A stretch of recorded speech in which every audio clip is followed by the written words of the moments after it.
ब्रह्मसूत्रम। ब्रह्मसूत्र ग्रंथ में page number 251 और 251 पेज के ऊपर से 7 नंबर की पंक्ति है। अंतिम में आया है एतत् उक्तम भवति। पंक्ति मिल गई तो चलो भाई, एतत् उक्तम भवति क्या तात्पर्य निकला? इस बात को कह रहे भगवान भाष्यकार। तो बात यह चल रही है, विषय यह चल रहा है कि प्रथम अध्याय तृतीय पाद और इस तृतीय पाद का यह प्रथम अधिकरण है। इस अधिकरण का नाम है द्युभ्वाद्यधिकरणम और इस अधिकरण का विचार विषय वाक्य है यस्मिन् द्यौः पृथ्वी चांतरिक्षम ओतम इत्यादि। तो इस श्रुति के द्वारा प्रतीत जो हो रहा है कि द्यू पृथ्वी इत्यादि समस्त जगत का आयतन अर्थात आश्रय अधिष्ठान वो कौन है, इस बात का निर्णय करने के लिए इस अधिकरण की प्रवृत्ति हुई है। तो पूर्व पक्ष ने प्रयास किया कि द्युभादिक का आयतन प्रधान हो सकता है अथवा हिरण्यगर्भ आदि हो सकता है, वायु विशेष या जीव, किंतु परमात्मा नहीं होगा, ऐसा कहा था पूर्व पक्षी ने। तब उस पूर्व पक्षी को उत्तर देने के लिए सूत्र आया द्युभ्वाद्यायतनम स्वशब्दात्, पहला सूत्र। तो द्युभो इत्यादि का आयतन परमात्मा ही है। क्यों? हेतु दिया स्वशब्दात्। स्वशब्दात् का अर्थ किया आत्म शब्दात्, क्योंकि उसी श्रुति में बताया गया है तम एव एकम जानथ आत्मानम, उसी एक तत्व आत्मा को जानो। तो आत्मा शब्द का प्रयोग हुआ है। यदि द्युभु इत्यादि का आयतन प्रधान आदि को लेंगे तो आत्मा शब्द की उपपत्ति नहीं होती है। अतः द्युभुआदिक का आयतन प्रधान आदि नहीं है, अपितु परमात्मा ही है। इस बात को बता रहे। और एक बात हुई तो स्वशब्दात् का अर्थ कर दिया आत्म शब्दात् और पुनः स्वशब्दात् का एक अर्थ किया सत्य इत्यादि। अन्य जगह छांदोग्य उपनिषद में स्वशब्द से ही परमात्मा को ही आधार आश्रय बताया है। सन्मूलाः सौम्य इमाः प्रजाः सदायतनाः सत्प्रतिष्ठाः इत्यादि। तो सत शब्द का अर्थ जो परमात्मा वही सबका आयतन है, सबका कारण है, इस बात को भी बताया है। और एक बात बताई, यह जो श्रुति है यस्मिन् द्यौः इत्यादि मुंडकोपनिषद में 225, उसके पूर्व में एक श्रुति आई है कि पुरुष एव इदं विश्वम कर्म तपो ब्रह्म पर अमृतम इत्यादि। उसमें भी पुरुष शब्द से ब्रह्म तत्व को ही बताया है। और यह जो वर्तमान श्रुति है इस अधिकरण का विचार विषय वाक्य रूप यस्मिन् द्यौः, इस श्रुति के पर वाली जो श्रुति है वो कौन कि ब्रह्म एव इदं अमृतम पुरस्तात् इत्यादि। तो उस श्रुति में भी ब्रह्म का ही प्रतिपादन किया हुआ है। तो जिस श्रुति के पूर्व में भी ब्रह्म का ही प्रतिपादन किया हुआ हो और पर भी ब्रह्म का ही प्रतिपादन किया हुआ हो, ऐसे उस श्रुति में यस्मिन् द्यौः इस श्रुति में अन्य किसी का प्रतिपादन रहेगा, यह कहना ठीक नहीं है। अर्थात यस्मिन् द्यौः इत्यादि वाक्य में जो जगत का आयतन करके बताया जाता है वह परमात्मा ही है, इस बात की सिद्धि हो जाती है। और दूसरी बात कि सर्वम ब्रह्म, यह सर्वम और ब्रह्म इन दो पदों का समान अधिकरण्य सुनाई देता है। तो उसका मतलब यह नहीं है क्या कि ब्रह्म नाना रस है करके, कि जैसे दृष्टांत दिया कि वृक्ष शाखा स्कंद मूल इत्यादि रूप से अनेकात्मक है, उस प्रकार सर्व सब कुछ ब्रह्म ही है, तो ब्रह्म नाना रस है क्या?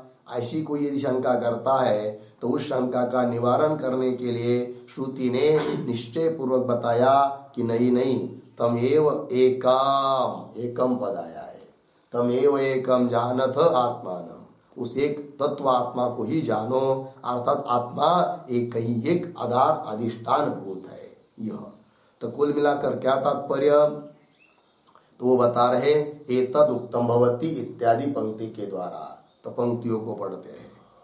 एतद उक्तम भवति न कार्य प्रपंच विशिष्ट विचित्र आत्मा विज्ञेय। ठीक है, कार्य प्रपंच विशिष्ट विचित्र आत्मा न विज्ञेय। कार्य प्रपंच भूत भौतिक आकाशादि प्रपंच, आकाशादि कार्य, उस प्रपंच से विशिष्ट ऐसा विचित्र आत्मा, चित्र विचित्र आत्मा यदि विज्ञेय रहता तब तो ये कहना ठीक था कि सर्वम ब्रह्म इस कहने से नाना रस आत्मा है करके, किंतु ऐसी बात नहीं है। विशिष्ट आत्मा विज्ञेय नहीं है, जानने योग्य नहीं है, जानने के लिए श्रुति नहीं कह रही है जानत। फिर कौन से आत्मा को जानने के लिए कह रही है? कि जो विशिष्ट नहीं है, अर्थात जिसके लिए न कोई कार्य उपाधि है न कारण उपाधि है, सभी उपाधियों से रहित जो शुद्ध तत्व है वो जानने के लिए कह रही है। ठीक है, तो कार्य प्रपंच विशिष्ट विचित्र आत्मा न विज्ञेय किम तर्हि, फिर किस प्रकार का आत्मा विज्ञेय है? वो कह रहे अविद्याकृता कार्य प्रपंचम विद्यया प्रविलापयन्तः तम एव एकम आयतन भूतम आत्मानं जानथ एक रसम इति। ठीक है, ये पंक्ति तो थोड़ा सा अन्वय है उत्तरार्ध में, तो पहले से पढ़ता हूं। अविद्याकृतम कार्य प्रपंचम विद्यया प्रविलापयन्तः, फिर आगे आयतन भूतम, आगे एक रसम, पीछे तम एव एकम आत्मानं जानथो इति। ठीक है ना? तो प्रश्न किया अभी अभी किम तर्री। किम तर्री का मतलब जो पूर्व बात कही है कि कार्य प्रपंच विशिष्ट विचित्र आत्मा विज्ञेय नहीं है, कार्य विशिष्ट आत्मा विज्ञेय नहीं है, तो कैसा आत्मा विज्ञेय, कौन सा आत्मा विज्ञेय बताओ? तब उस बात को बता रहे हैं। अविद्याकृतम, अविद्याकृतम अविद्याजन्यम, अविद्या से जन्य जो कार्य प्रपंच, आकाशादि प्रपंच, भूत भौतिक प्रपंच, ये सब अविद्याकृत है। तो अविद्याकृतम कार्य प्रपंचम क्या करना? तो विद्या प्रविलापयंत, विद्या, विद्या ब्रह्म विद्या, उस ब्रह्म विद्या के द्वारा उसका प्रविलाप करते हुए, प्रविलाप शब्द करते बाद है कि नहीं? तो ब्रह्म विद्या के द्वारा उस कार्य प्रपंच का बाद करते हुए जानना है आत्मा को। तो प्रपंच का तो बात करना है, फिर कैसे आत्मा को जानना? तो प्रविलापयन्तः आयतन भूतम, इस कार्य प्रपंच का जो आयतन भूत है, कार्य प्रपंच को नहीं लेना, उसका आयतन भूत, अधिष्ठान भूत, आश्रय भूत, और कैसा है वो? एक रसम, एक रस है, ऐसा जो आत्मा है। आयतन भूतम एक रसम तम एव एकम आत्मान, उसी एक आत्मा को जानो, ये कह रहे हैं।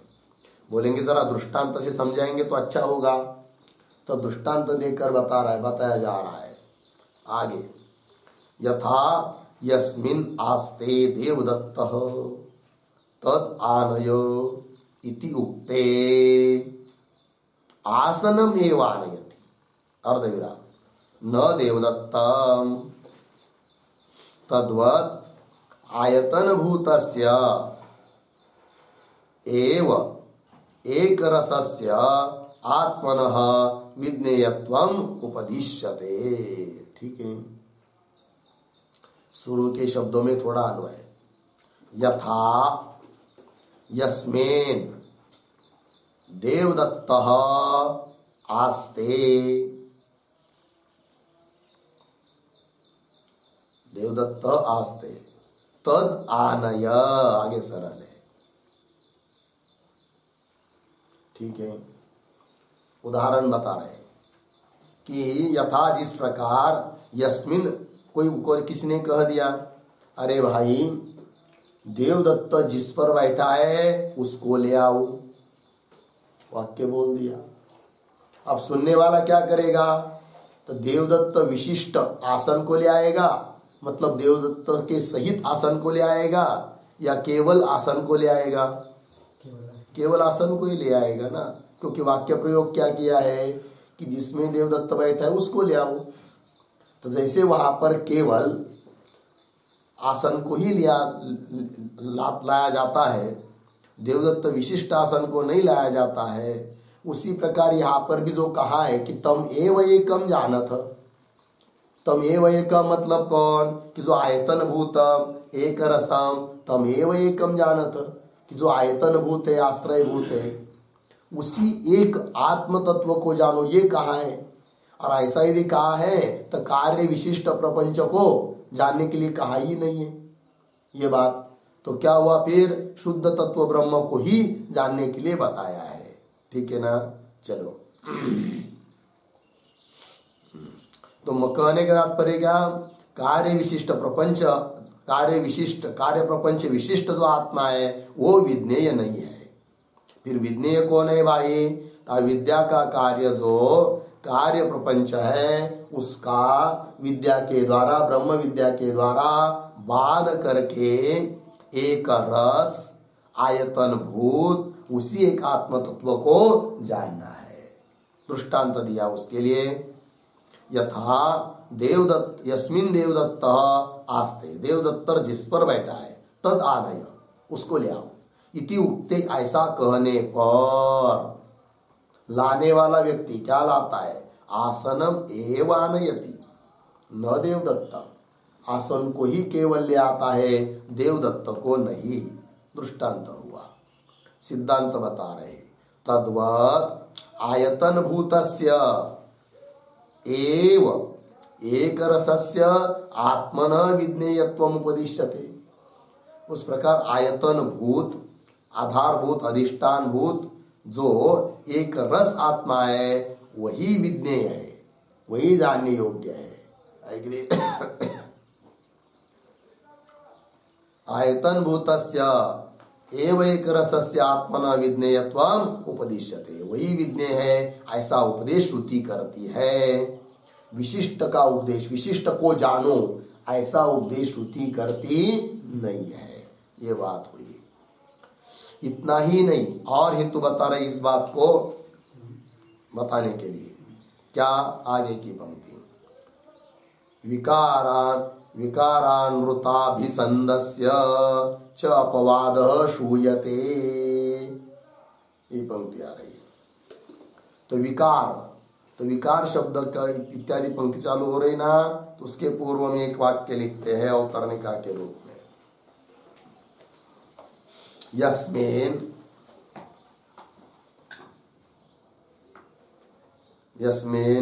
सर्वम ओतम,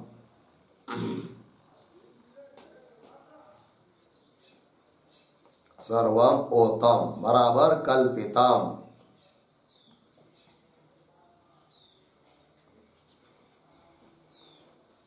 कल्पितम तम एव एकम,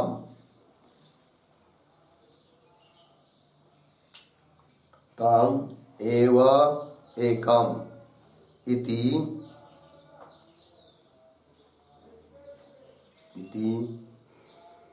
एवकारैक शब्दाभ्याम,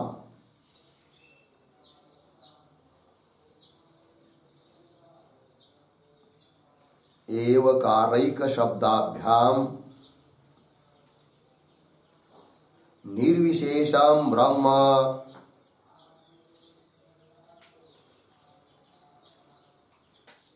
निर्विशेषम ब्रह्म ज्ञेयम ज्ञेयम इति उक्त्वा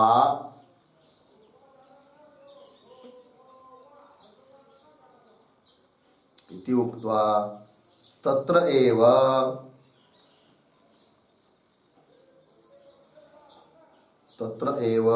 हेत्वन्तरम आह।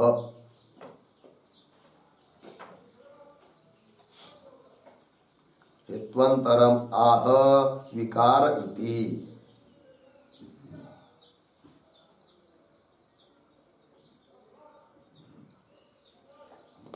ठीक है, देखो भाई यार,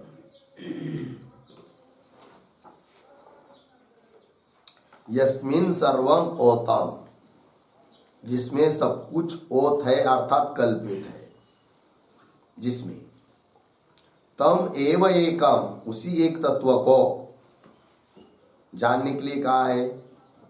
किस शब्दों से? एवकार और एक, इन शब्दों के बल से।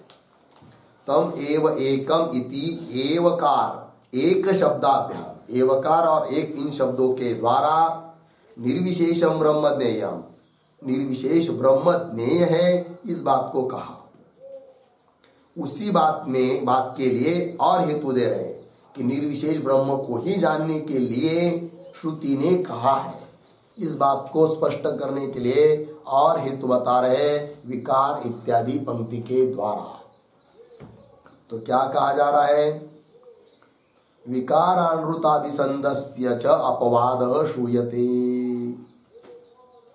तो श्रुति बताती है, श्रुति अपवाद करती है, अपवाद करती है, निंदा करती है। किसकी? विकार अनृताभिसंदस्य पुरुषस्य। ये क्या चीज है? विकार अनृताभिसंदस्य, तो उसको उसके ऊपर लिखिए उसका अर्थ। अनृते,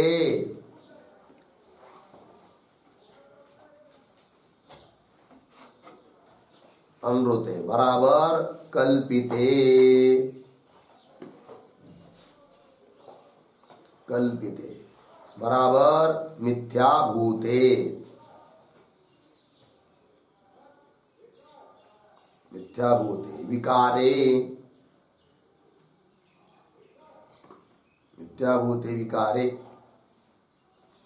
देहादौ, देहादौ अभिसंदः, अभिसंदः बराबर अभिमानः, अभिमानः यस्य सः, यस्य सः विकारानृताभिसंदः, विकारानृताभिसंदः पुरुषः, पुरुषः तस्य अपवादः,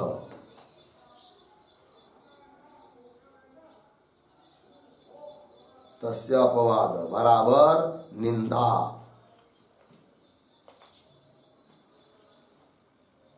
निंदा श्रुत्या क्रियते,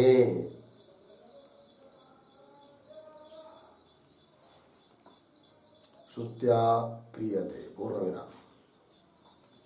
ततः अपि, ततः अपि एकरसम, एकरसम निर्विशेषम ब्रह्म, निर्विशेषम ब्रह्म ज्ञेयम इत्यर्थः।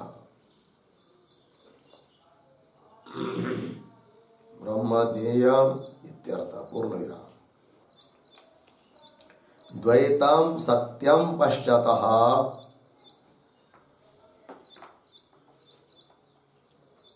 द्वैतम सत्यम पश्यतः निंदाश्रुतेः अपि,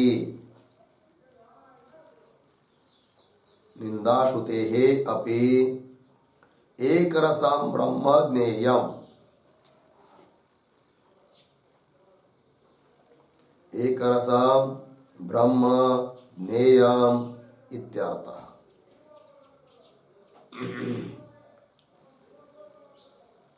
ब्रह्म ज्ञेयम इत्यर्थ। ठीक है, अर्थ देखिए भाई। तो अनृते अर्थात कल्पिते मिथ्याभूते विकारे, तो विकार का विशेषण अनृत है। अनृत मतलब मिथ्या, कल्पित।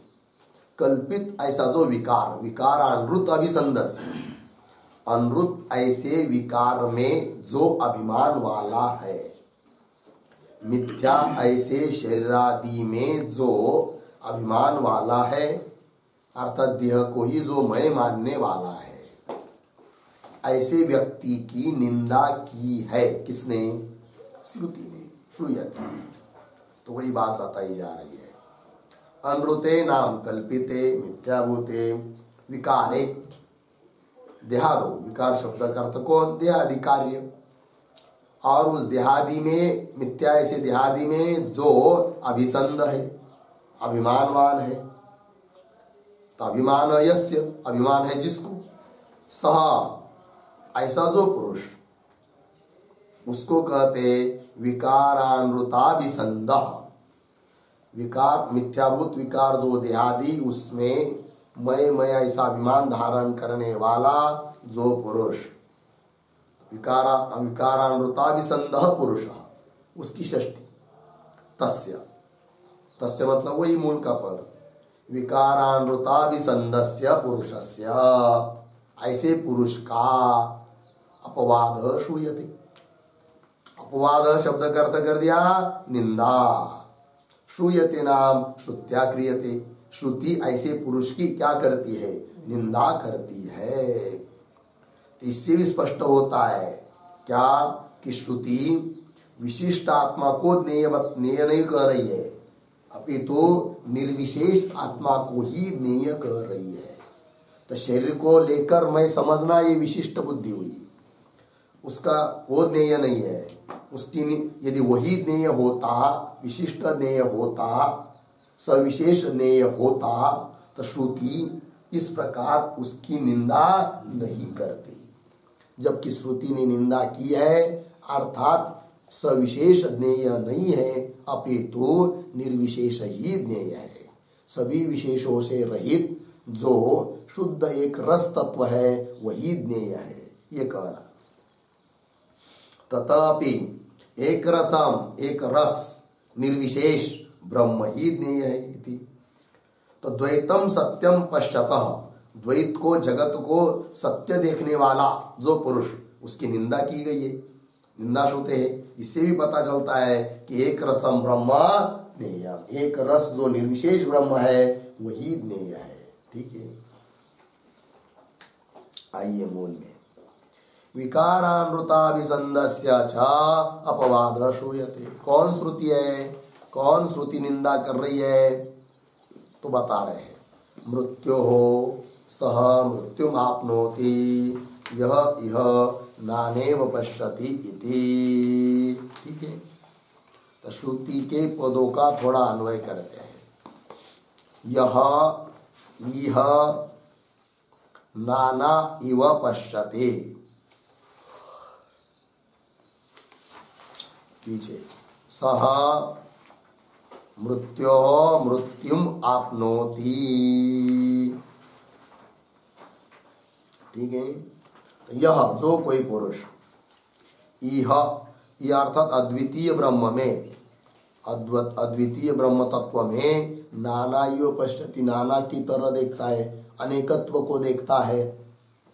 तो सह ऐसा अनेकत्व को देखने वाला, जगत को सत्य समझने वाला, देहादि को लेकर मैं समझने वाला, सह क्या जी? मृत्यो हो मृत्युम आपनोति, एक मृत्यु से दूसरे मृत्यु को प्राप्त होता रहता है, अर्थात जन्म मरण संसार में ही वो रहता है, उससे छुटकारा पाता नहीं है।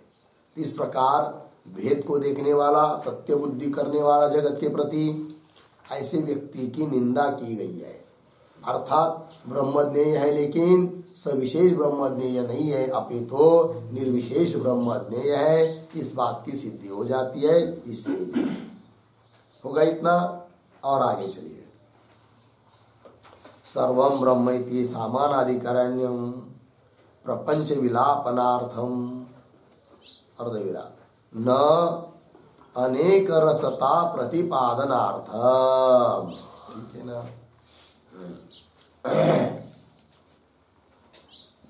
कोई प्रश्न कर सकता है कि अरे सिद्धांती, यदि निर्विशेष ब्रह्म ज्ञेय है और उस निर्विशेष ब्रह्म का ही प्रतिपादन श्रुति कर रही है, तो सर्वम ब्रह्म ये क्यों बताया गया है? फिर ब्रह्म शब्द के साथ सर्व शब्द का सामानाधिकरण्य क्यों आया है?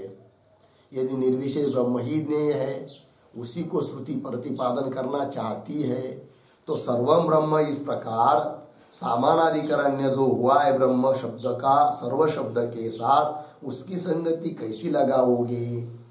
तो उसका उत्तर देने के लिए ये पंक्ति आ रही है, सर्वम ब्रह्म इति। मिल गया? तो पंक्ति को देखिए, सर्वम ब्रह्म इति तो सामानाधिकरण्यम प्रपंच विलापनार्थम। प्रपंच का विलाप करने के लिए वो सामानाधिकरण्य है, न कि वस्तुतः सामानाधिकरण्य बताने के लिए सामानाधिकरण्य है। ये बात कही जा रही है। सर्वम ब्रह्म इति सामानाधिकरण्यम तो प्रपंच विलापनार्थम। विलापनार्थम का अर्थ लिखिए प्रपंच बाधार्थम।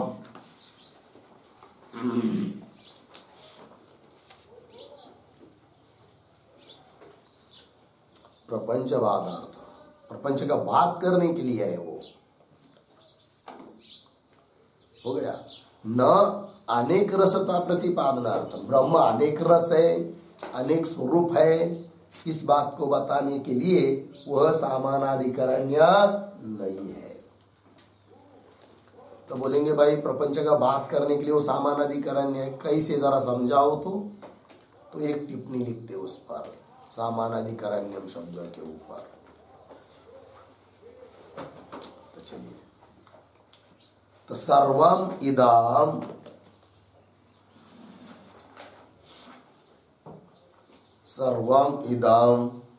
दृश्यमानं ब्रह्म एव।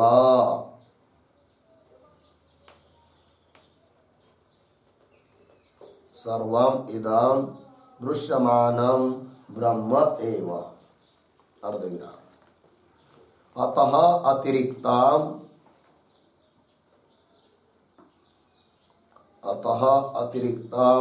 न अस्ति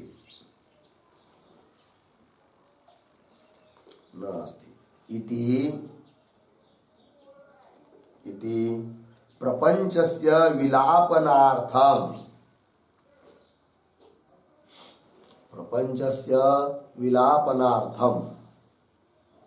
बराबर सत्व प्रतिषेधार्थम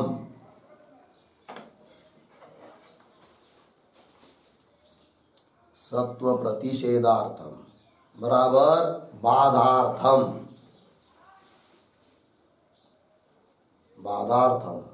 इदम वचनम अस्ति।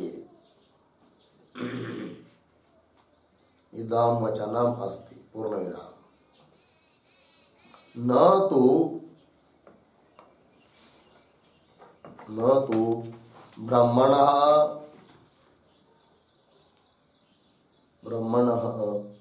अनेक रसता प्रतिपादनार्थम।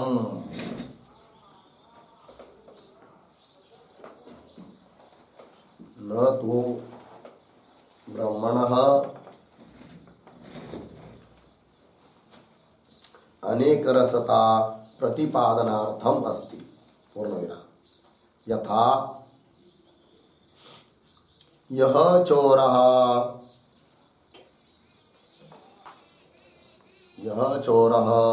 सः स्थाणुः इतिवत्।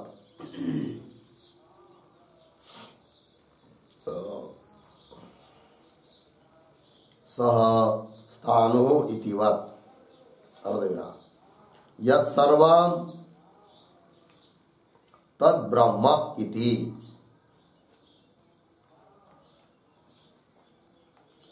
तद् ब्रह्म इति सर्वोद्देशेन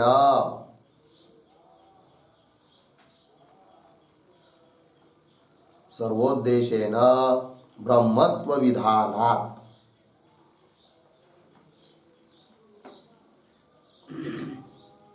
ब्रह्मत्व विधानात् बाधनार्थम।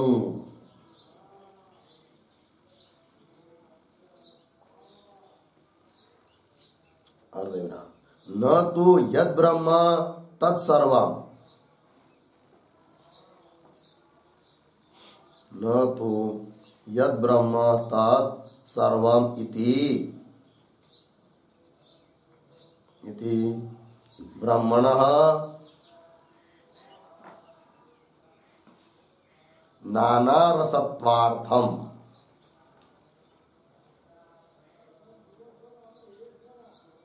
नानारसत्वार्थम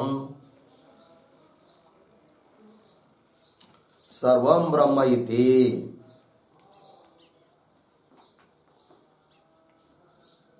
सर्वं ब्रह्म इति सामानाधिकरण्यम अस्ति।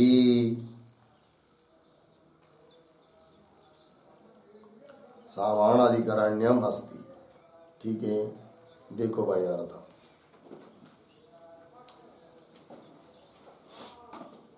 सर्वम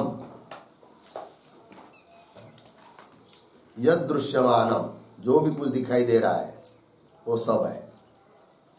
सर्वम इदम दृश्यमानम ब्रह्म एव, ये सब ब्रह्म ही है। अतः अतिरिक्तम, ब्रह्म से अतिरिक्त न अस्ति। समस्त कार्य प्रपंच जो भी दिखाई दे रहा है वो ब्रह्म से अतिरिक्त नहीं है। रज्जु के ऊपर चाहे सर्प दिखाई दे, चाहे माला दिखाई दे, चाहे भूरेखा दिखाई दे, किंतु कहा जा सकता है ये सब क्या है? रज्जु ही है। रज्जु से अतिरिक्त न कोई भूरेशा है, न कोई जलधारा है, न कोई सर्प है। उसी प्रकार सर्वमिदं दृश्यमानं ब्रह्म एव अतः अतिरिक्तम न अस्ति इति, इस प्रकार प्रपंच से विलापनार्थम। ऐसा कहने से क्या सिद्ध हो जाता है कि ये सब रज्जु ही है। इसका मतलब रज्जु से अतिरिक्त और कोई है नहीं सर्पादिक। तो सर्पादिक का क्या हो जाता है? बाध। उसमें सत्व बुद्धि नहीं रहती है। उस प्रकार यह दिखाई देने वाला समस्त प्रपंच जगत ब्रह्म ही है। अर्थात ब्रह्म जगत में कोई अतिरिक्त सत्यत्व बुद्धि नहीं है, तो उसका बाद हो जाता है जगत का। ठीक है ना? उस जगत का बात करने के लिए, विलाप करने के लिए उस बताया है सर्वम ब्रह्म, न कि ब्रह्म नाना रस है, नाना रूप है। इस बात को बताने के लिए वह सामानाधिकरण्य नहीं है। इसलिए फिर जगत का बाध करने के लिए है।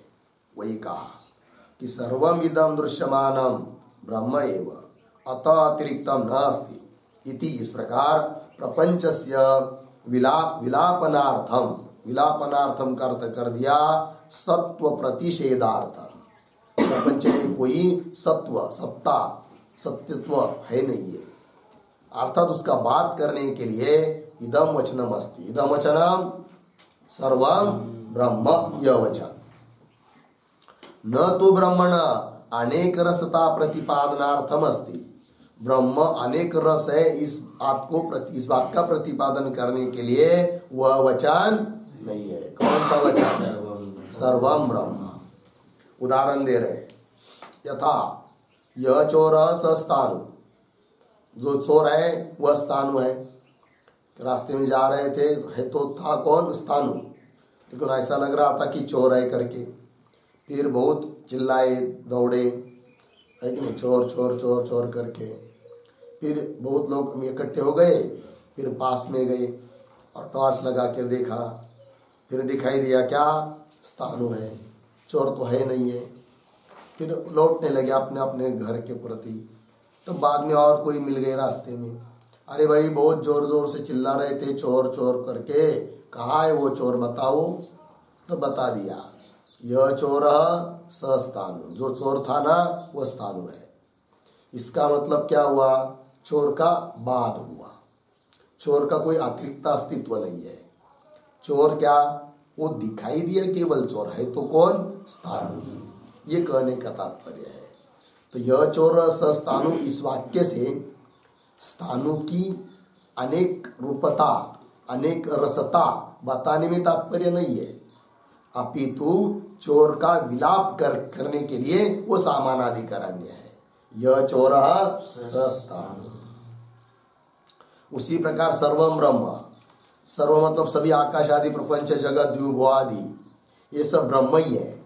इसका मतलब ब्रह्म नाना रस है ये कहने में तात्पर्य नहीं है, अपितु समस्त ये जो सर्व शब्द का अर्थ जगत है वह उसमें कोई स्वतंत्र सत्व नहीं है, सत्यत्व नहीं है, वो ब्रह्म ही है। अर्थात जगत का बाद हो जाता है और उस जगत का बात करने के लिए वो सामानाधिकरण्य है, ये कहा जा रहा है। तो यह चोर सस्थानु इति वत दृष्टांत हुआ। उस प्रकार यत् सर्वम तद ब्रह्म, जो सब है वही ब्रह्म इति सर्वोद्देश्य न, सबको उद्देश्य करके ब्रह्मत्व का विधान है। सर्वम ब्रह्म, सब कुछ ब्रह्म ही है। ब्रह्मत्व विधानात् तो क्या है वो बाधनार्थम, ऐसा ब्रह्मत्व का विधान होने के कारण वो बाध के लिए है सर्वम ब्रह्म। न तो यद ब्रह्म तत्सर्वम, ऐसा नहीं कहा कि भाई ब्रह्म कौन है, कुछ नहीं, जो ब्रह्म है ना वो सर्व है, ऐसा यदि कहते उल्टा तब तो क्या हो जाता, ब्रह्म में अनेक रसता सिद्ध हो जाती। क्योंकि क्या यद ब्रह्म आएंगे, जो ब्रह्म है वो कौन है, सर्व है। तो सर्व मतलब घट भी ब्रह्म है, पट भी ब्रह्म है, मठ भी ब्रह्म है, तो अनेक रूपता हो जाती, अनेक रसता हो जाती। ऐसा नहीं कहा है, अपितु क्या सर्वों को उद्देश्य करके ब्रह्म का विधान है कि नहीं। तो सब कुछ ब्रह्म ही है, अर्थात सबका बात और ब्रह्म एक की सिद्धि, ये बात। न तो यद ब्रह्म तत्सर्वमिति ब्रह्मणः नाना रसत्वार्थम, ब्रह्म नाना रस है इस बात को कहने के लिए वो कहना नहीं है, वही कह रहे आगे। ब्रह्मण नाना रसत्वार्थम सर्वम ब्रह्म इति सामानाधिकरण्याम अस्ति, अस्ति में के साथ न कान्वय, न अस्ति, न तो आया है ना।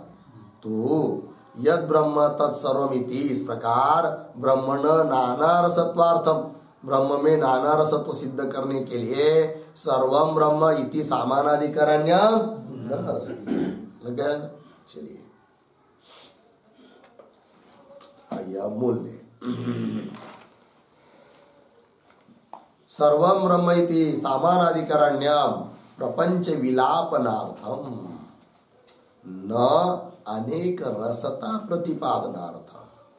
ब्रह्म अनेक रस है अर्थात अनेक स्वरूप है, अनेक रूप वाला है, यह कहने के लिए वो सामानाधिकरण्य नहीं है। बोलेंगे दृष्टांत बताओ, तो दृष्टांत दे रहे नहीं, श्रुति दे रहे। स यथा सैंधव घन, एक रस कैसा होता है ब्रह्म, इस बात को कह रहे हैं, ठीक है ना। और श्रुति उसको एक रस स्वयं बता रही है, इस बात के लिए भी प्रमाण दिया जा रहा है। तो स यथा ये जो पंक्ति आ रही है ना, उसके पूर्व में छोटा वाक्य लिखा है, इतश्च एक रसम एव,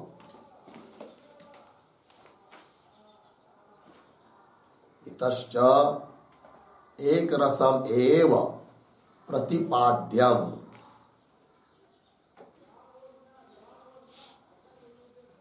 प्रतिपाद्यम इति आह स यथा।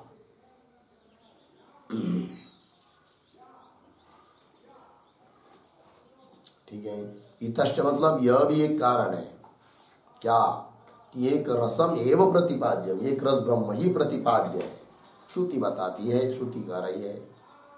स यथा सैंधव घन अनंतर बाह्यः कृत्स्नः रसघनः एव एवं वा अरे अयमात्मा अनंतरः बाह्यः कृत्स्नः प्रज्ञानघनः एव इति एक रसता श्रवणात्। इस प्रकार ब्रह्म के बारे में एक रसता को श्रुति स्वयं बता रही है। ठीक है, तो देखो भाई, तो यथा स यथा सैंधव घन अनंतर बाह्य कृत्स्न रसघन एव, उदाहरण दिया है, जैसे कोई नमक का ढेला है और उसको उसका विचार करेंगे तो क्या है उसमें, और कोई रस है क्या, अन्य रस, मीठा और दूसरा कोई कड़वा आदि कोई रस है क्या, कुछ नहीं है, केवल एक मात्र रस है, लवण, नमकीन जिसको कहते हैं, ऊपर से पीछे से अंदर से कहीं पर भी देखेंगे तो एक रस है वो। उसी प्रकार ब्रह्म कैसा है, प्रज्ञान घन है, चिदेक रस है, ज्ञान स्वरूप है, सत्स्वरूप है, आनंद स्वरूप है, वो नाना रूप नहीं है। यह बात कही जा रही है श्रुति के द्वारा। तो स यथा सैंधव घन लग गया, इस श्रुति के ऊपर एक टिप्पणी लिखते हैं तो अर्थ स्पष्ट हो जाएगा। यथा लवण पिंड,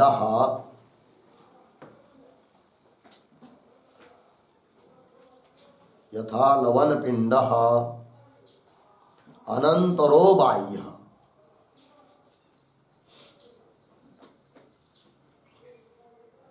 अनंतरो बाह्य बराबर अंतर बहिः विभाग शून्य, अंतर बहिः विभाग शून्य बराबर रसांतर शून्य,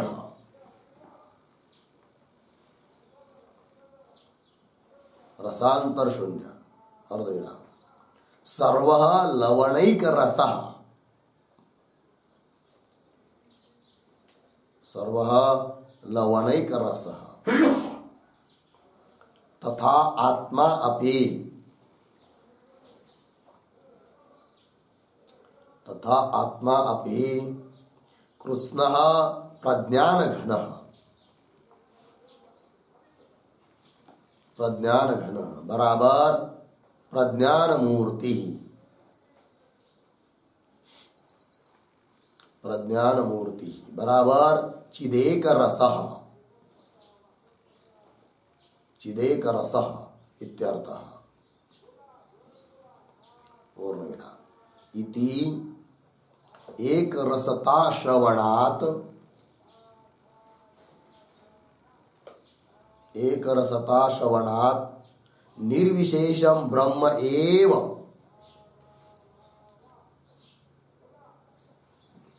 निर्विशेषम ब्रह्म एव प्रतिपाद्यम भवति, ब्रह्म एव प्रतिपाद्यम भवति। हो गया ना, देखो भाई अर्थ। तो लवण पिंड नमक का ढेला, अनंतर बाह्य अंदर बाहर से रहित, मतलब अंदर बाहर कहीं पर भी देखेंगे तो रसांतर शून्य, अन्य कोई रस उसमें है ही नहीं है।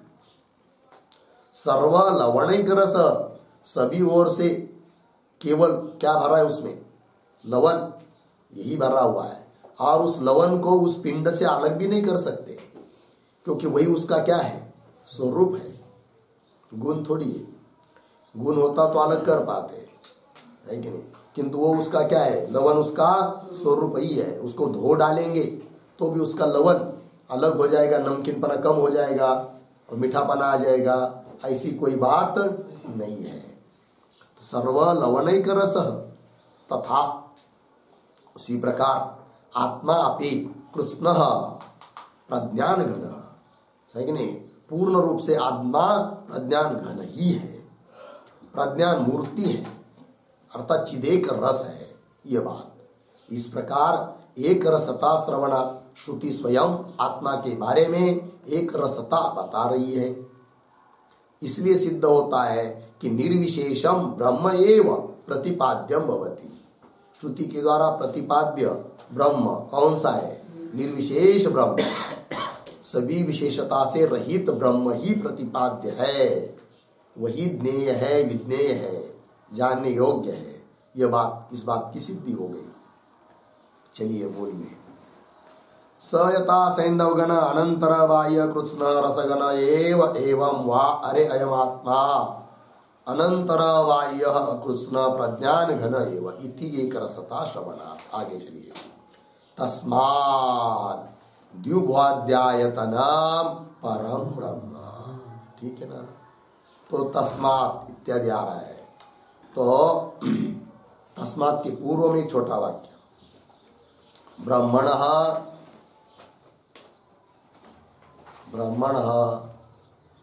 चिदेक रसस्य प्रतिपाद्यत्वे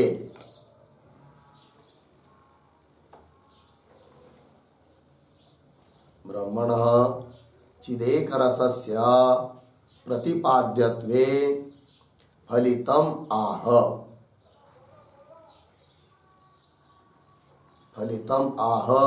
तस्मात् इति। ठीक है, देखो भाई अर्थ। तो ब्रह्म चिदेक रस है, ऐसा प्रतिपादन करने में फलित क्या निकलता है, मुख्य क्यों बताए सब बात, तो मूल बात को पकड़ रहे हैं। तो वही कह रहे तस्मात् द्युभ्वाद्यायतनम परम ब्रह्म। मिल गया। तस्मात् पद आया, तस्मात् का भी अर्थ लिखिए। तस्मात् लिखते यस्मात् निर्विशेषम ब्रह्म प्रतिपाद्यम, निर्विशेषम ब्रह्म प्रतिपाद्यम अवधिविराम प्रधानादिकम तो सविशेषम, प्रधानादिकम तो सविशेषम तस्मात् इति हो गया। देखो भाई कि अस्मात् जिस कारण से निर्विशेष ब्रह्म ही प्रतिपाद्य है। श्रुति का प्रतिपादन का विषय है निर्विशेष ब्रह्म, है कि नहीं? और प्रधान का प्रतिपादन करेगी श्रुति तो प्रधान क्या हो जाएगी, प्रधान आदि सविशेष हो जाएंगे, है कि नहीं? सविशेष गुणादि से युक्त, क्रियादि से युक्त, ये सब हो जाएंगे। और सभी विशेष से रहित ब्रह्म का प्रतिपादन करना चाहती है कौन? श्रुति। तो यस्मात् जिस कारण से निर्विशेषम ब्रह्म प्रतिपाद्यम, और प्रधानादि तो प्रतिपादन नहीं करेगी, ब्रह्म का ही प्रतिपादन करेगी। अतः यस्मिन् द्योः इत्यादि श्रुति में भी ब्रह्म का ही प्रतिपादन हुआ है। ब्रह्म ही सबका आयतन है, सबका आश्रय है। इस बात की सिद्धि हो जाती, प्रधानाधिक नहीं। वही तस्मात् द्युभ्वादि आयतनम परम ब्रह्म होगा। इतना आगे चलिए। यत्तोक्तम, अब पूर्व पक्षी ने एक आक्षेप किया था, उस आक्षेप का उत्तर देने के लिए उस आक्षेप का स्मरण करा रहे ग्रंथकार भगवान भाष्यकार यत्तु इत्यादि पंक्ति से। अतः यत्तु इसके पूर्व में एक वाक्य लिखते हैं अवतरण के रूप में। सेतु श्रुते है,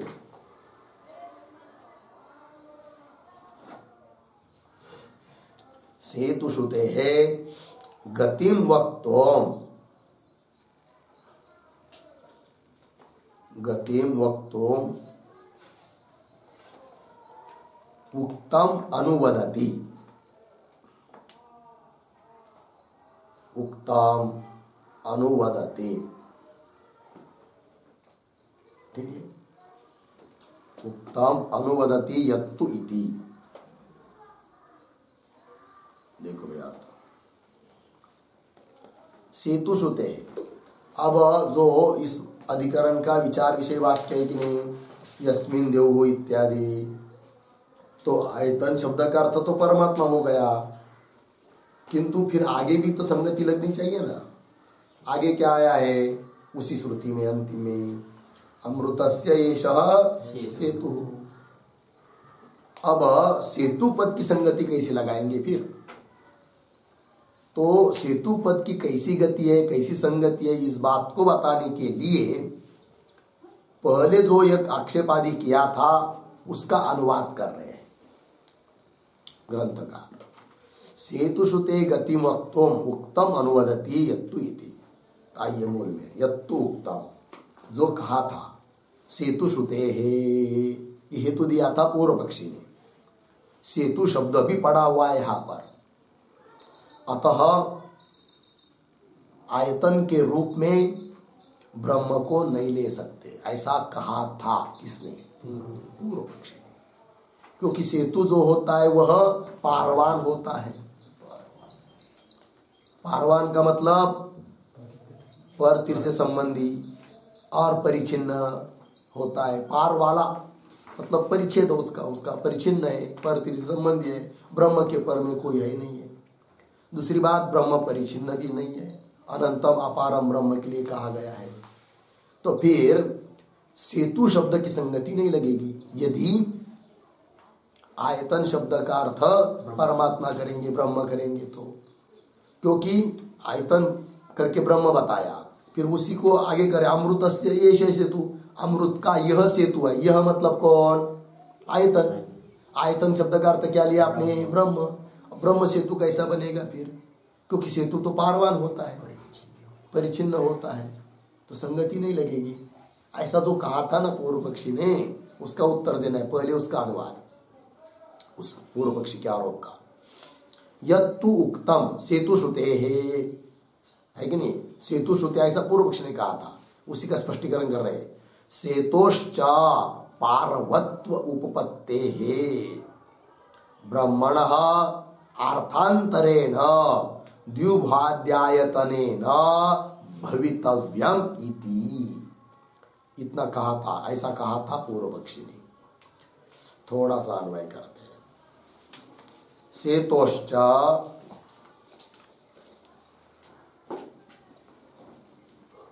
पार्वत्व उपपत्ते है, पार्वत्व उपपत्ते है द्युभादि आयतनत्वे आयतनेन द्युभाद्यायतनेन पीछे ब्रह्मण अर्थांतरेण, ब्रह्मण अर्थांतरेण आगे भवितव्यम इति, भवितव्यम इति ऐसा बोला था पूर्व पक्षी। क्या कहा था? तो सेतु पार्वत्व उपपत्ति, सेतु पारवान होता है, और उस यहाँ पर जो भी सेतु लेंगे उसको पार्वत्व सिद्ध होना चाहिए। उसमें उस पार्वत्व की सिद्धि करने के लिए, उसकी उपपत्ति करने के लिए आप सेतु शब्द से ऐसा ही अर्थ लीजिए कि जिसमें पार्वत्व की संगति लग जाए। अतः सेतु शब्द से परमात्मा को नहीं ले पाएंगे। येष सेतु, येष मतलब कौन? यह परमात्मा। आयतन, येष मतलब यह आयतन, सेतु अर्थात परमात्मा ही आयतन, परमात्मा ही सेतु। ऐसा करेंगे तो सेतु होता है वो पारवान, उसकी संगति नहीं लगेगी। अतः येष सेतु, इसकी संगति लगाने के लिए आयतन शब्द से वही लेना चाहिए, प्रधान आदि कोई। समझ लीजिए द्युभादिक का आयतन प्रधान है, ऐसा ले लिया तो अमृत से एष सेतु, एष सेतु से भी कौन लिया जाएगा? प्रधान। और वो पारवान है, ये बात सिद्धि हो जाती है, सब बात सुसंगत बैठती है। ऐसा बोला था कौन? पूर्व पक्षी। ठीक है, तो वही कह रहे सेतोश्च पार्वत्वोपत्ते द्युभाद्यायतनेन, द्युभादि आयतन के रूप में ब्रह्मण अर्थांतरेण, ब्रह्म को छोड़कर अन्य कोई अर्थ ले लेना चाहिए। अर्थांतरेण भवितव्य, अन्य दूसरा कोई अर्थ होना योग्य है, ऐसा कहा था पूर्व पक्षी। ब्रह्मण अर्थांतरेण भवितव्यम इति हो गया ना। अब आगे अत्र उच्यते, सिद्धांती बोल रहे आप। ठीक है, तो सिद्धांती क्या कह रहे? उसका उत्तर दे रहे। अत्र उच्यते विधारणत्व मात्रम अत्र सेतु श्रुत्या विवक्षते न पारवत्वादि। ठीक है, बहुत सीधी सारी संगति। सिद्धांती कह रहे अरे भाई द्युभादिक का आयतन तो परम ब्रह्म ही है, परमात्मा ही है, फिर येष सेतु इसकी संगति कैसे लगाएंगे? तो सिद्धांती कह रहे पूर्व पक्षी को सेतु शब्द का जो तुम अर्थ कर रहे तो दो अर्थ है। एक अर्थ होता है पारवान और एक अर्थ होता है विधारणत्व। विधारणत्व, ठीक, धारण करना। इन दोनों अर्थों में से एक ही अर्थ यहां पर अपेक्षित है सेतु शब्द से। पारवान यह अर्थ अपेक्षित नहीं है। परिचिन्नत्व या परतिर संबंधी ऐसा अर्थ नहीं लेना है सेतु शब्द से यहां पर। यदि लौकिक सेतु होता मिट्टी आदि का बनाया हुआ तब उसमें दोनों ठीक हो जाते हैं, किंतु आपको यहां पर लौकिक सेतु तो लेना नहीं है, तो परमात्मा ही लेना है। अतः यहां पर सेतु शब्द का अर्थ केवल एक ही करना है, कौन सा? विधारणत्व। और सबका धारण किया हुआ है कौन? परमात्मा, ठीक है, वो तो संगत बैठ जाता है ये सेतु। चलिए, अत्र उच्यते विधारणत्व मात्रम अत्र सेतु श्रुत्या विवक्षते न पारवत्वादि। मिल गया? थोड़ा अन्वय करते। अत्र सेतु श्रुत्या, सेतु श्रुत्या पीछे, विधारणत्वम, विधारणत्व मात्रम, विधारणत्व मात्रम विवक्षते। आगे सरल है, अर्धविराम, न पारवत्वादि, ठीक है। अत्र मतलब इस श्रुति में जो सेतु शब्द आया है, तो सेतु श्रुत्या, सेतु श्रुत्या करते सेतु शब्देन विधारणत्व मात्र विवक्षति। विधारणत्व धारण करना, इतना ही अर्थ हमको अपेक्षित है, न पार्वत्वादि। पार्वत्वादि अर्थ अपेक्षित नहीं है। पार्वत्वादि आदि शब्द से क्या लेंगे? तो आदि शब्द से समझेंगे सावयत्व, हाँ, अचेतनत्व आदि। तो पारवान का ही अर्थ होता है परिचिन्नत्व। तो आदि शब्द से क्या? सावयवत्व, अचेतनत्वादिका न ग्राह्य, न पार्वत्वादिका। लग गया? आगे देखिए, न ही मृद्दारुमयः लोके सेतु दृष्टः इत्यत्रापि मृद्दारुमय एव सेतु अभ्युपगम्यते। इस पंक्ति के शब्दों का थोड़ा अन्वय करते हैं। लोके मृद्दारुमयः सेतु दृष्टः इति अत्रापि मृद्दारुमय एव सेतु, सूर्य में आई है, न ही अभ्युपगम्यते। हो गया? अर्थ देखिए भाई, लोके, लोक में, मृद्दारुमय, मृत मतलब मिट्टी, दारु मतलब लकड़ी। लोक में जो सेतु दिखाई देता है ना, वो तो मिट्टी का, लकड़ी का है कि नहीं, बनाया हुआ। मिट्टी मतलब वही सीमेंट आदि, दारू मतलब लकड़ी, लकड़ी का भी सेतु होता है, मिट्टी सीमेंट का भी होता है। तो लोक में मृद्दारुमय सेतु दृष्टः देखने को मिलता है। तो अत्रापि, अत्रापि मतलब इस प्रकरण में भी, वैदिक प्रकरण जो चल रहा है श्रुति का, यहां पर भी मृद्दारुमय एव सेतु नहीं अभ्युपगम्यते। मिट्टी का या लकड़ी का सेतु स्वीकार नहीं है। यदि वैसा स्वीकार होता तो सेतु शब्द का अर्थ पार्वत्वादि भी कर सकते थे, किंतु वो अपेक्षित नहीं है।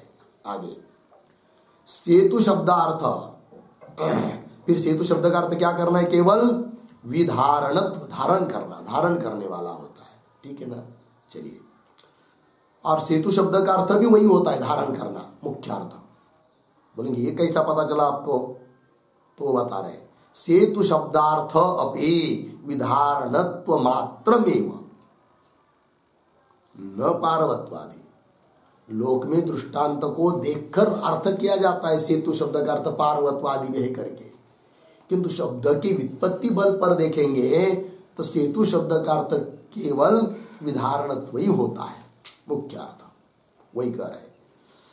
सेतु शब्दार्थ अपि विधारणत्व मात्रमेव अर्धविराम न पार्वत्वादि। पार्वत्वादि अर्थ तो देखकर लोग बता देते हैं कि ऐसा अर्थ भी है करके, क्योंकि वैसे उसके गुण दिखाई देते हैं, किंतु शब्द के बल पर तो सिद्ध नहीं होता है। कैसे भाई, सेतु शब्द का अर्थ विधारणत्व ही सिद्ध होता है करके, तो कह रहे आगे शियो बंधन कर्मणः सेतु शब्द व्युत्पत्ते है। ठीक है ना, तो बंधन कर्मणः शियो सेतु शब्द व्युत्पत्ते, बंधन है कर्म जिसका, ऐसा जो शीय धातु, उस शीय धातु से सेतु शब्द की व्युत्पत्ति होती है। अतः सेतु शब्द का अर्थ केवल बंधन करना, इतना ही है। सेतु शब्द का अर्थ पुल है कि नहीं, पुल है, और बंधारा जो बोलते हैं हम लोग, वो भी सेतु ही है। तो बंधन करना, रोकना, बंधन करना, यही उसका विधारणत्व है और यही मुख्य अर्थ है। ठीक है ना, तो सेतु शब्द व्युत्पत्ति है। तो एक वाक्य लिखते हैं इस पर, सीनोति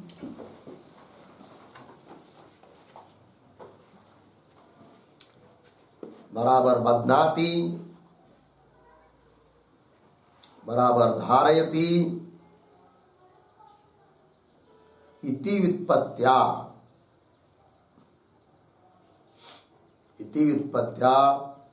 सेतु शब्दस्य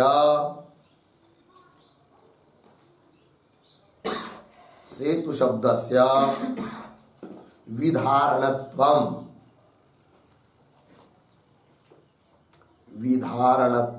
बराबर विशेषतः धारणम,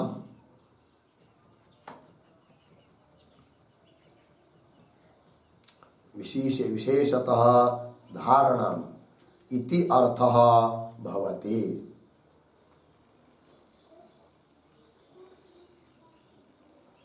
इति अर्थः भवति। ठीक है, देखो भाई, सिनोति मतलब बध्नाति मतलब धारयति, इति व्युत्पत्त्या, इस व्युत्पत्ति के बल पर सेतु शब्द का अर्थ विधारणत्व अर्थात विशेषतः धारण, यही होता है।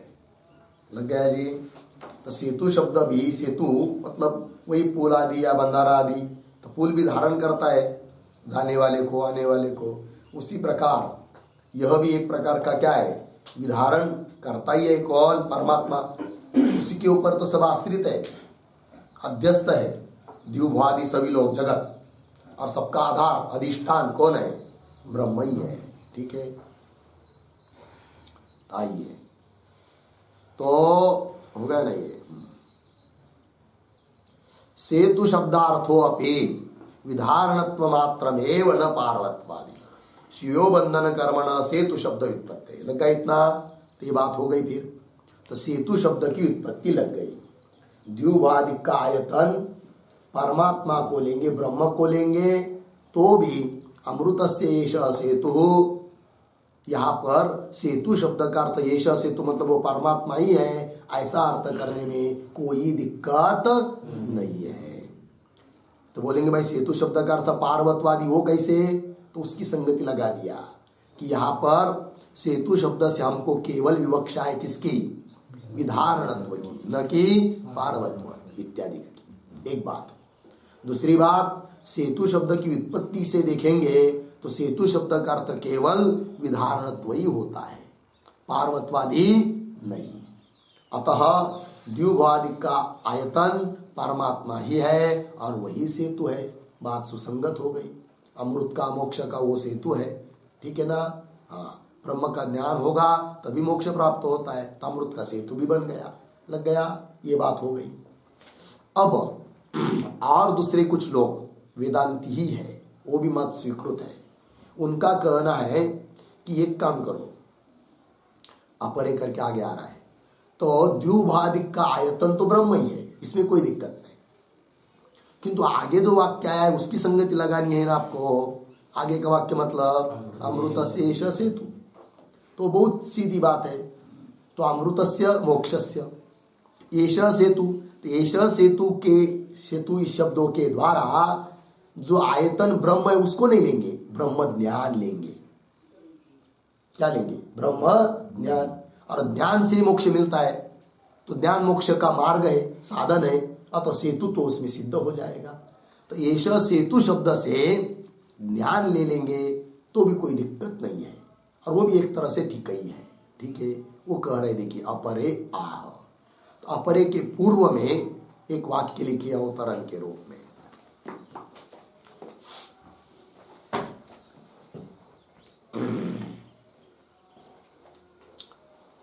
हो गया, चलिए भाई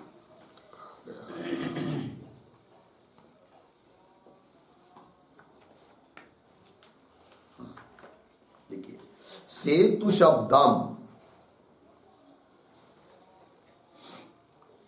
सेतु शब्दम ब्रह्म इति उपेत्य, ब्रह्म इति उपेत्य सेतु श्रुतेः,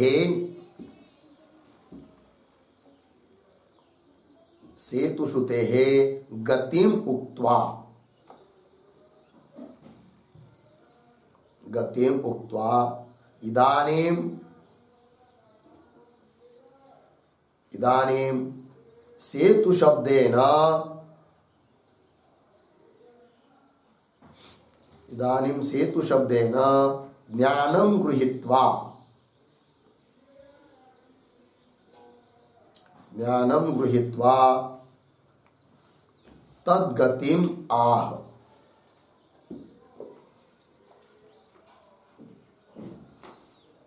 तद्गतिम आह अपर इति।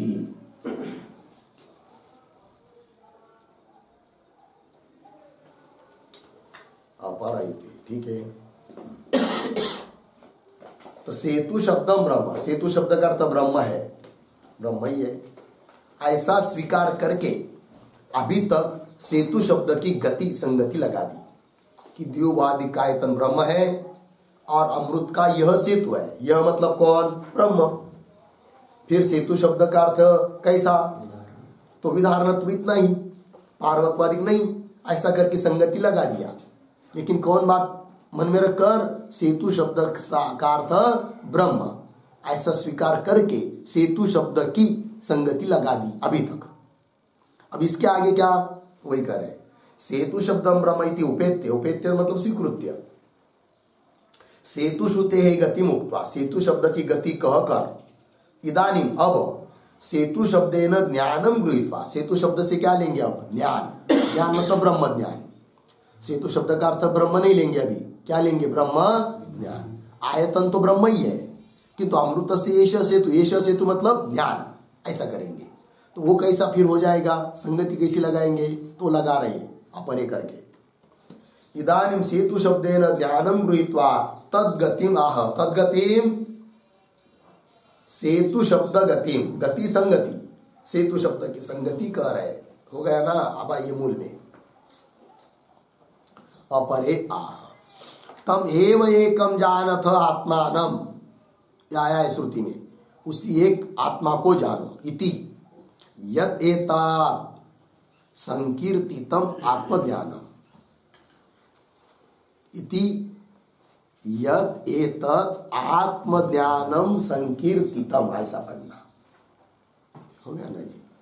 पूर्व पक्षी संगति लगा रहे, तम एव एकम जानतम आत्मानम, उसी का आत्मा को ही जानो। जानो मतलब क्या? ज्ञान बताया, उसी श्रुति में आया है तो ज्ञान बताया। इति यद एतत् आत्मज्ञानम संकीर्तितम, कथितम प्रतिपादितम, आत्मज्ञान का प्रतिपादन किया है। और क्या कहा है उस आत्मज्ञान के साथ? तो करे यच्च एतत् अन्यवाचो विमुंचत इति वाग विमोचनम, ये भी कहा है। अन्यवाच मतलब आत्म तत्व को बताने वाले जो शब्द है उसको छोड़कर अन्य वाक शब्द, अर्थात अनात्मा को बताने वाले शब्द, उनको छोड़ो। आत्म तत्व को जो बता रहे वेदांत आदि वो तो ठीक है, किंतु उसको छोड़कर जो अन्यवाणी है, मतलब अनात्मा का प्रतिपादन करने वाले शब्द है, उनको छोड़ने के लिए कहा है। अन्यवाचो विमुंचत इति वाग विमोचनम, अन्यवाणी का त्याग कहा है। तत् अत्र अमृतत्व साधनत्वात्, वही यहाँ पर अमृतत्व का क्या है? साधन। अमृतत्व का मोक्ष का साधन है। तदत्र अमृतत्व साधनत्वात्, अमृतत्व का साधन होने से फिर श्रुति आगे कह रही है अमृतस्य एष सेतु, अमृतस्य मोक्षस्य, एषा सेतु, एषा मतलब क्या, वाक विमोचन पूर्वक ज्ञान, ये उसका सेतु है, मोक्ष का सेतु है, ये बात बैठ रही है। अमृतस्य एषा सेतु इति सेतु श्रुत्या संकीर्तितम, इस प्रकार सेतु श्रुति ने बताया है, वही बताया सेतु श्रुति ने, सेतु श्रुति मतलब सेतु शब्द, तो सेतु श्रुति ने वही बात बताई है, कौन सी, अन्य वाणी का त्याग पूर्वक आत्म साक्षात्कार।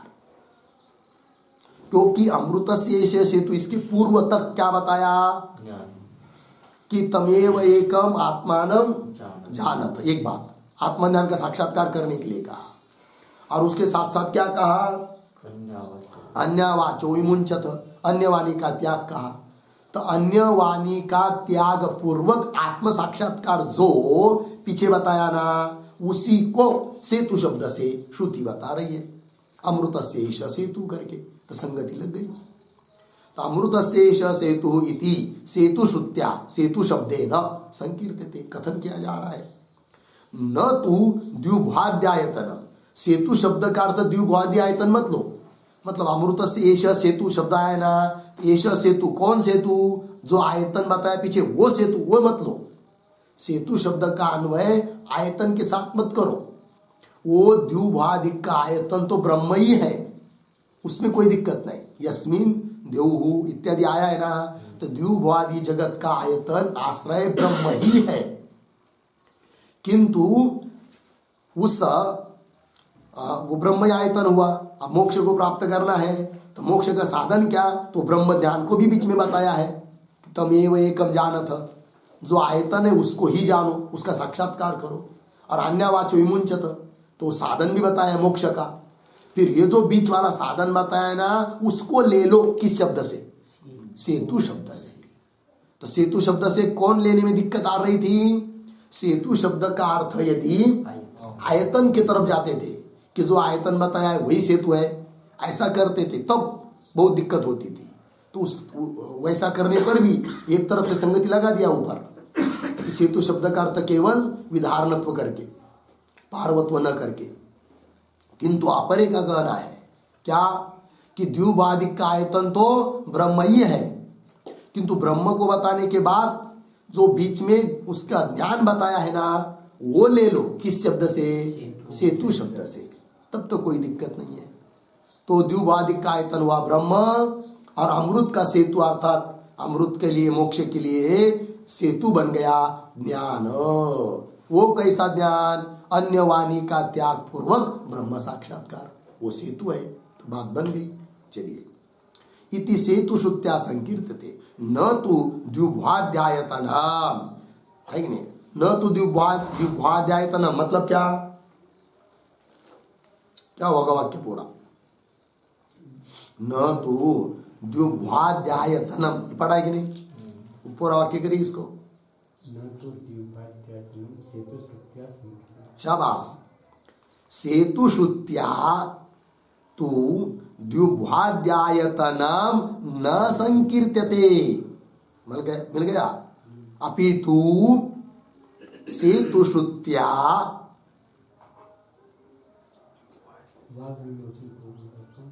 हाँ, वाग विमोचन पूर्वकम आत्मज्ञानम संकीर्त्यते।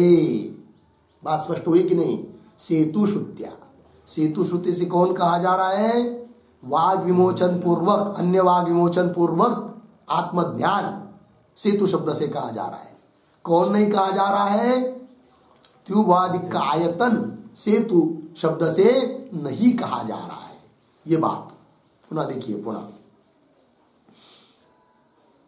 अपरे से पढ़ता हूं, अपरया तमेव एकम जानत आत्मानम इति यदेतत् संकीर्तितम आत्मज्ञानम, आत्मज्ञानम संकीर्तितम, पुनः कैसा वो, यच्चेतत् अन्यवाचो विमुंचत इति वाग विमोचनम, दो बात हुई, आत्मज्ञानम वाग विमोचनम, दो हुआ कि नहीं, तत् अत्र अमृतत्व साधनत्वात्, वो दोनों भी अन्यवाणी का त्याग पूर्वक आत्मज्ञान, ये दोनों अमृतत्व का साधन होने के कारण अमृतस्य एष सेतु इति श्रुत्या संकीर्त्यते, इस श्रुति से कहा जा रहा है क्या, अन्य वाग विमोचन पूर्वक आत्मज्ञान।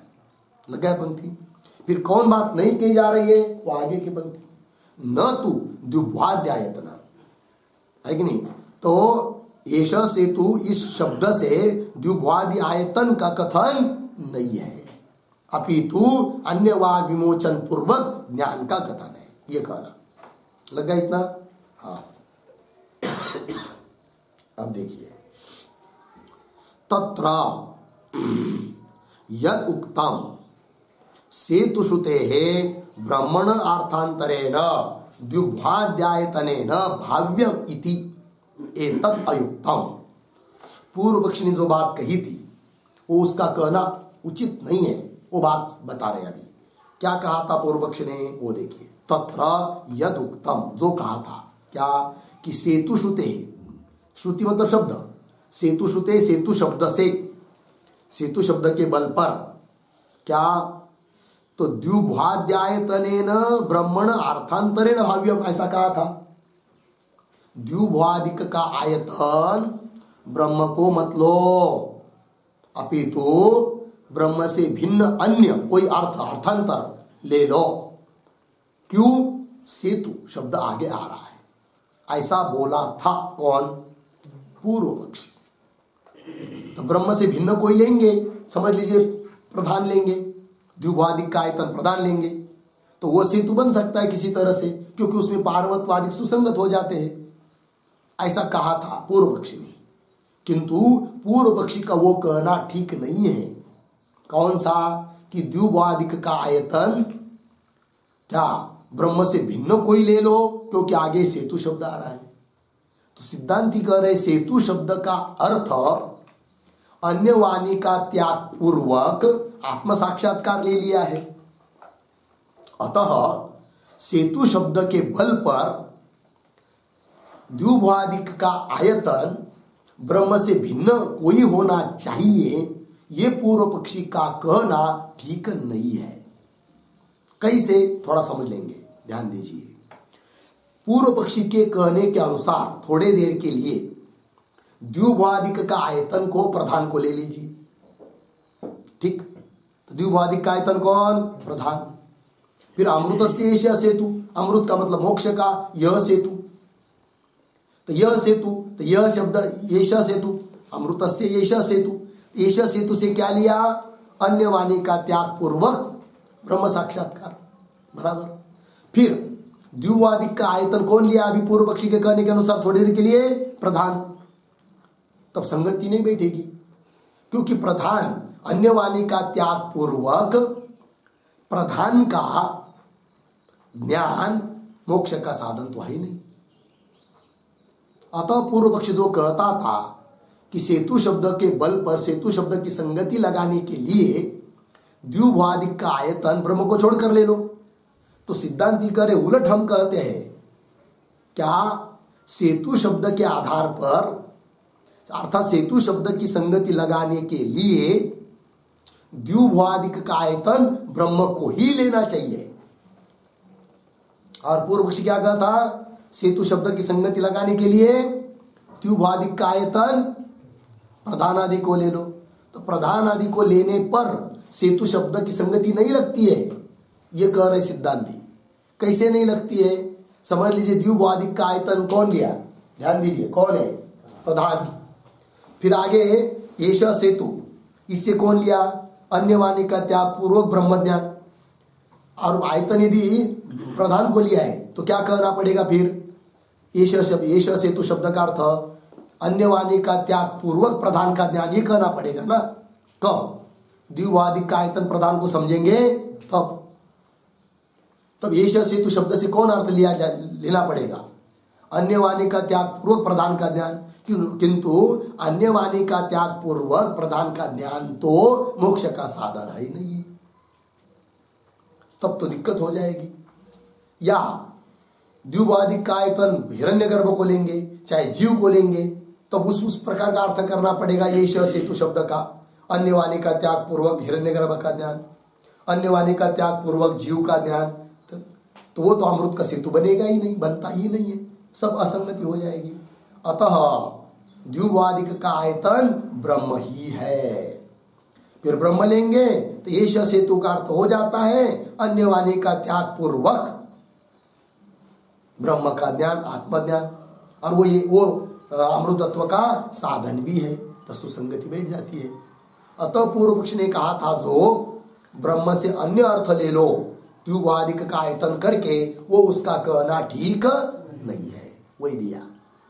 तत्र यद उत्तम, जो कहा था पूर्व पक्षी ने, सेतु श्रुते है, मतलब सेतु शब्द की संगति लगाने के लिए ब्रह्मण अर्थांतरेण, ब्रह्म को छोड़कर अन्य अर्थ के रूप में कोई ले लो, द्युवाद्य आयतनेन, द्युवादिक का आयतन के रूप में, भाव्यम है कि नहीं। सेतु श्रुते है द्युवाद्यायतनेन ब्रह्मण अर्थांतरेण भाव्यम इति एतत् उक्तम, सुरम्यायन उक्तम इति एतत् उक्तम अयुक्तम, वो उसका कहना अयुक्त है, ठीक नहीं है। लग गया जी, ये बात हो गई। तो कुल मिलाकर श्रुति का अर्थ स्पष्ट हुआ, द्युवादिक का आयतन परमात्मा ये ब्रह्म ही है। और अमृत से एष सेतु का अर्थ ब्रह्म भी ले सकते हैं, सेतु शब्द का अर्थ केवल विधारणत्व लेना पड़ेगा, बात बैठ जाती है। क्यों? द्युवादिक का आयतन ब्रह्म ही है, किंतु ये अमृत से एष सेतु का अर्थ ब्रह्म को, आयतन को न लेकर ब्रह्म ज्ञान को लेंगे तो भी कोई दिक्कत नहीं है। ये बात स्पष्ट हो गई। लग गया जी? बस आगे का विचार हम लोग कल करेंगे। ओम पूर्णमदः पूर्णमिदं पूर्णात् पूर्णमुदच्यते पूर्णस्य पूर्णमादाय पूर्णमेवावशिष्यते। ओम शांति शांति।